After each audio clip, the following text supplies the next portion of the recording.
In 1949, a Columbia professor named Benjamin Graham published a book that would quietly change finance forever. Warren Buffett, yes, that Warren Buffett, has called it by far the best book about investing ever written. He read it as a 19-year-old. He says chapters 8 and 20 alone changed his entire approach to money. Today, that book has been continuously in print for over 75 years. It's sold millions of copies, and almost nobody finishes it. Why? Because The Intelligent Investor is dense, technical, and written in 1940s English. So today, I'm going to give you everything that actually matters from this 600-page book in 9 minutes. Welcome to Earnings Per Page, where I distill the world's best finance and business books into under 10 minutes. If you want the wisdom without the slog, hit subscribe. Let's get into it. Lesson 1. The market is a moody business partner. Graham asks you to imagine that you own part of a business, or let's call it ABC Company, alongside a partner named Mr. Market. Every single day, Mr. Market knocks on your door and offers to either buy your shares from you or sell you more of his, at whatever price his mood dictates. Some days he's euphoric and offers you crazy high prices.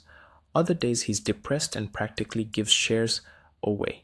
Here's Graham's killer insight. Mr. Market is not your advisor. He's there to serve you. You don't have to trade just because he's offering. You can ignore him for years. You only act when his mood creates an opportunity for you. This single mental model is why Buffett has succeeded for 70 years while most investors fail. Lesson 2. The two types of investors. Graham splits investors into two categories. The defensive investor wants to avoid serious mistakes, wants reasonable returns, wants minimal effort. This is most people.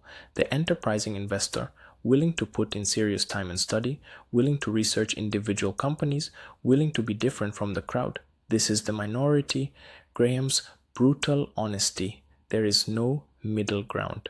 The I'll just kind of research stocks in my free time approach gives you the worst of both worlds. You take more risk than the defensive investor without the deep knowledge of the enterprising investor.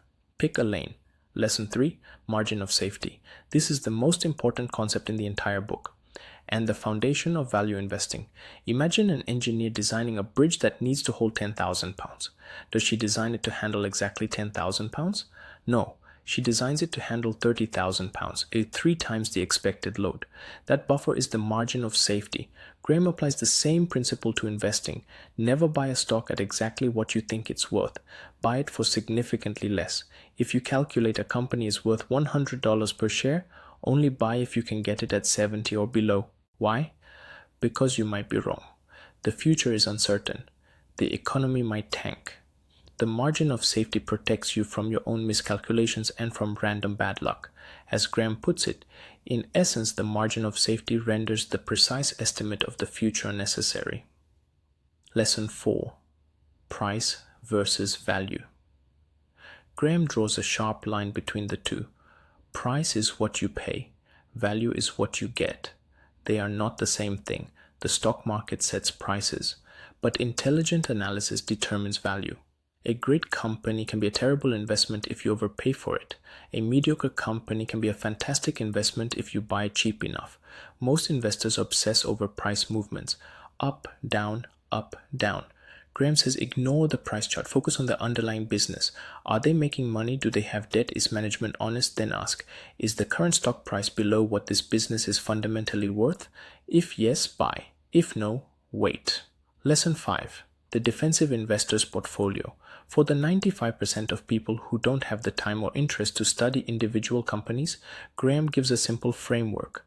Hold a mix of high-grade bonds and high-grade stocks. Never less than 25% in either. Never more than 75% in either. Rebalance periodically. Graham was advocating for index fund style investing decades before index funds existed. The takeaway is clear. If you're not going to do the deep work, don't try to be a stock picker. Just buy a diversified mix and hold it. Lesson 6. The enemy is you. Graham's most quoted line is this. The investor's chief problem, and even his worst enemy, is likely to be himself. The biggest threat to your portfolio isn't a market crash, it isn't inflation, it isn't recession, it's your own emotions. Greed when prices are high, fear when prices are low. The need to do something when patience would serve better. Graham's advice: build rules in advance and follow them mechanically. Don't trade based on how you feel. Trade based on the system you set up when you are thinking clearly. Now, what I disagree with, or rather, what's outdated. Let me be honest. Some of this book has aged. Graham wrote in an era of paper newspapers, manual stock screening, and pre-electronic markets. Some of his specific calculation methods, like detailed quantitative formulas for picking stocks, are less relevant today when ETFs and index funds give defensive investors better, simpler options than Graham could have imagined. Also, the book is a brutal read. Graham was a professor and it shows. If you're not deeply interested in finance, you'll bounce off this book hard. The good news is that the modern editions include commentary by Jason Zweig, a financial journalist, that translates Graham's ideas into modern language. If you do read it, get the Zweig edition. Skip the rest. Final verdict. Should you read The Intelligent Investor? Yes, but with a strategy. Don't read it cover to cover. Read Chapter 8. Mr. Market and Emotional Discipline. Read Chapter 20, Margin of Safety. These are the two chapters Buffett singled out. Together, there may be 60 pages, and they contain the entire intellectual foundation of modern value investing. The rest of the book is reference material, useful if you ever want to dig deeper, but not essential. My rating, 9 out of 10 for ideas, 6 out of 10 for readability. The most important investing book ever written, but also the one most people quit halfway through. If this saved you a few hours, subscribe to Earnings Per Page. Next week I'm breaking down The Millionaire Next Door, the book that revealed what real wealthy people actually look like and why it's almost nothing like Instagram suggests. Drop a comment with which finance book you want me to cover after that. See you in the next one.